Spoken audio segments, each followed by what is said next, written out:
Hi, I'm Dr. Chris Bergwald, Director of Adult Discipleship and Evangelization with the Diocese of Sioux Falls. I'm Father John Rutten, a priest ordained for the Diocese of Sioux Falls. And this is the first in a series of videos on the book, The Master Plan of Evangelism by Robert Coleman. What we're going to do is just talk about this video over about this book over a series of videos, giving some thoughts on the book. And it'd be most helpful if you've read it already. We're going to be talking about takeaway points. It won't make a lot of sense if you haven't read the book. So, Father, the first thing I think, by way of introduction, why this book? And I know the parish that you're at now, some of the things that we're doing in the diocese are involved and active in your parish. What the book basically does is look at how Jesus chose the apostles as the means by which he reached the masses, and looking to that as a model that we can use in the church today. And in our diocese, that's something that we're doing, is really trying to use that model, or look to that model and see how can we use that within the Catholic diocese and the parishes within that diocese. But I think sometimes people might wonder if they look at this book or they've read it. It's a book written about 40 years or so ago by an evangelical Protestant. And so why is the Catholic Church, why is a theologian and a priest recommending and spending several videos talking about a book written by a Protestant, and how can it apply to Catholic parish life?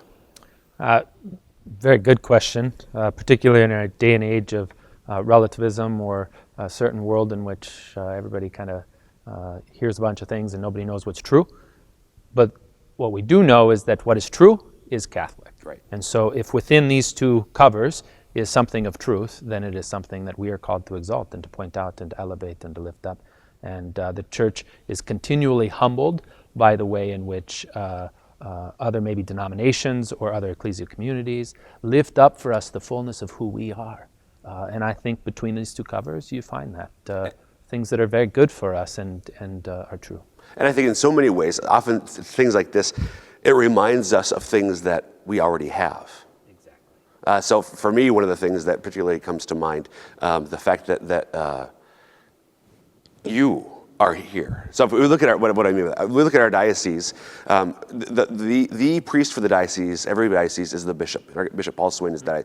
There are 150,000 Catholics in our diocese. How does he minister to all of them? Through the priests.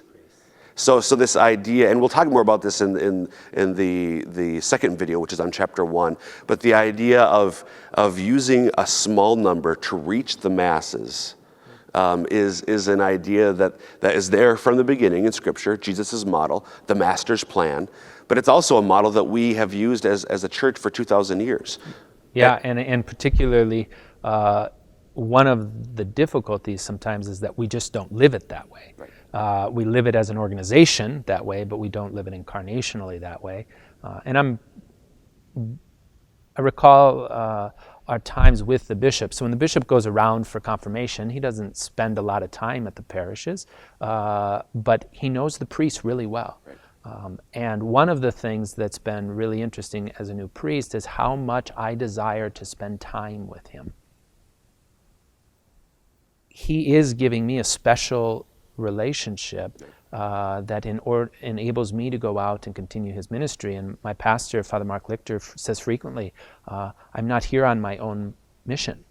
I'm looking for the lead of the bishop.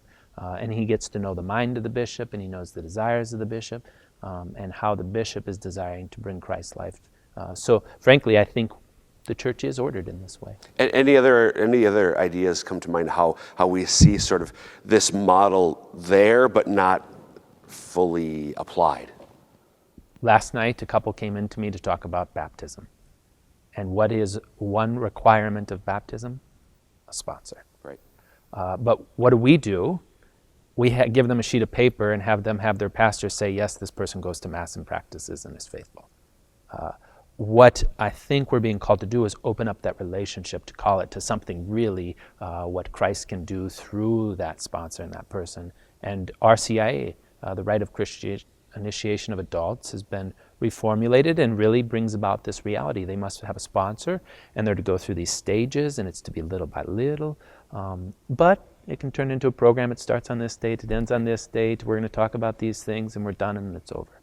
I think what we're looking at here is just a way to breathe into that reality and those relationships and make it more personal and less organizational. Right. So this is a model that we find I in the see it Catholic all Church. over. Yeah, when I read this book, I first thought of the numerous times in my own parish and my own ministry when the same things were coming about, or maybe could come about that I hadn't really thought about.